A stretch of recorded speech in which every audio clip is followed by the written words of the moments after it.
નમસ્તે મિત્રો, રોની રેસીપી વ્લોગમાં સ્વાગત છે તમારું।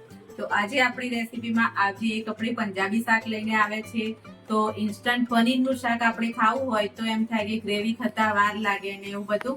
તો ચલો આપણે આજે ઇન્સ્ટન્ટ પંજાબી પનીરનું શાક બનાવીએ એકદમ થોડીક જ મિનિટોમાં। તો મિત્રો સ્ટાર્ટ કર્યા પહેલા તમને જો મારો વિડીયો ગમે તો લાઈક કરજો, શેર કરજો, સબસ્ક્રાઇબ કરજો અને તમારા ફેમિલી સર્કલ અને ફેમિલી સાથે મારા વિડીયોને શેર પણ કરજો। તો ચલો આપણે હવે સ્ટાર્ટ કરીએ। તો અહીંયા આપણે એક વાસણ લઈ લીધું છે। તો એમાં આપણે થોડું તેલનું પ્રમાણ, અમે પંજાબી શાક હોય એટલે થોડું તેલનું પ્રમાણ વધારે રાખીશું। એટલે 5 ચમચી જેટલું મેં તેલ લઈ લીધું છે। તો અહીંયા આપણું તેલ ગરમ થઈ ગયું છે। તો તેલમાં આપણે થોડું જીરું અને તજ અને લવિંગ નાખીશું। 2-3 લવિંગ છે અને તજ છે અને આપણે એકદમ ઝીણી ચોપ કરેલી ડુંગળી છે તો એને તરત જ અંદર એડ કરી દઈશું અને મસ્ત એવી ફૂલ ગેસે ગોલ્ડન બ્રાઉન થાય ત્યાં સુધી આપણે ડુંગળીને શેકી લેવાની છે।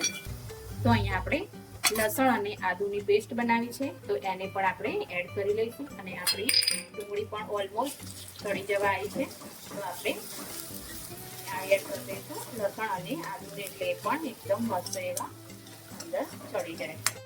તો આપણી ડુંગળી મસ્ત ગોલ્ડન બ્રાઉન કલરની થઈ ગઈ છે। તો આપણે આમાં 2 નંગ જેટલા ટામેટા છે તો એને એડ કરી લઈશું અને હવે આપણે ઉપર થોડા બધા મસાલા પણ કરી લઈશું જોડે જોડે, જેથી કરીને આપણા ટામેટા ઓગળી જાય। પહેલા મીઠું એડ કરી લઈશું, 1 ચમચી લાલ મરચું, 1/2 ચમચી જેટલી હળદર, 1 ચમચી જેટલું ધાણા જીરું અને આપણે કસૂરી મેથી અત્યારે જ એડ કરી દઈશું, જેથી કરીને આપણા શાકનો ટેસ્ટ એકદમ વધી જાય અને ટામેટા વગડે નહીં ત્યાં સુધી આપણે આ ગ્રેવીને ચડવીએ ત્યાં સુધી આપણે બીજી પ્રોસેસ કરી લઈએ। બધા મસાલા ચોટી ના જાય અને બળી ના જાય એના માટે આપણે થોડું એવું પાણી નાખી દઈશું ગ્રેવીમાં। થોડી વાર પછી રેવાનું છે, થોડા ટામેટા બગડી જાય ત્યાં સુધી। અને હવે આપણે આને થોડી વાર ઢાંકી દઈશું। તો અહીંયા એક સાઈડ આપણે નોનસ્ટિક પેન લઈ લીધું છે। તો આ રીતે મેં ઘરનું પનીર છે તો મોટા ટુકડામાં આ રીતે કટ કરી લીધું છે।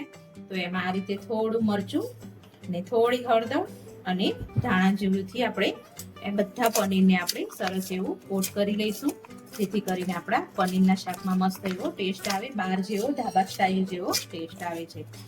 તો આ રીતે એકદમ મિક્સ કરી લઈશું બધા જ મસાલાને। પછી આપણે જે વાસણ લીધું છે, નોનસ્ટિક વાસણ લેવાનું રહેશે, નહીં તો પનીર તમારું ચોટી જશે। તો આ રીતે બધા જ પનીરને આપણે એડ કરી દઈશું અને સરસ એવું બધી બાજુથી આપણે શેકી લઈશું।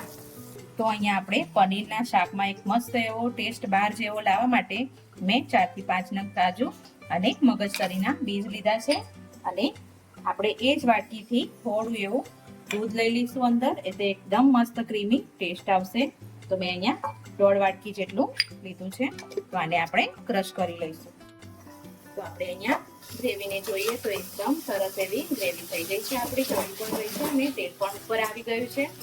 તો આપણે અહીંયા જે આપણે આની કાજુ અને મગજતરીના બી અને દૂધની પેસ્ટ બનાવી એ એડ કરી લઈશું। એકદમ જો બહાર જેવું એકદમ મલાઈદાર ટેસ્ટ આવશે આને કરવાથી અને સરસ એવું બાઇન્ડિંગ પણ રહેશે એનાથી। તો આપણે જે જગમાં બનાવી હતી આપણી પેસ્ટ એમાં જ આપણે થોડું પાણી એડ કરી અને થોડી ગ્રેવીને આપણે ચડવા દઈશું, હજી તેલ ઉપર ના આવે ત્યાં સુધી। તો અહીંયા આપણે સરસ એવી મસ્ત એવી ગ્રેવી પણ ચડી ગઈ છે। તો આપણે કોઈ પણ ગરમ મસાલો ઘરમાં પડ્યો હોય તે 1 ચમચી જેટલું એડ કરી લઈશું અને મસ્ત રીતે શાકને પહેલા હલાવી લેશું। તો આપણું પનીર પણ મસ્ત એવું બધું જ શેકાઈ ગયું છે। તો આપણે અંદર એડ કરી દઈશું બધા જ પનીરને અને આપણું પનીરનું શાક ઇન્સ્ટન્ટ તૈયાર છે, એકદમ મસ્ત ટેસ્ટી અને થોડીક જ વારમાં 10 જ મિનિટમાં બની જાય એવું પનીરનું શાક અહીંયા તૈયાર થઈ ગયું છે। તો હવે આપણે ગેસને પણ બંધ કરી દઈશું અને ઉપર કોથમીરના પાન નાખીને ગાર્નિશ કરી લેશું મિત્રો। તો તમે પણ તમારા ઘરે જરૂરથી ટ્રાય કરજો, એકદમ મજા આવશે આ શાક ખાવાની।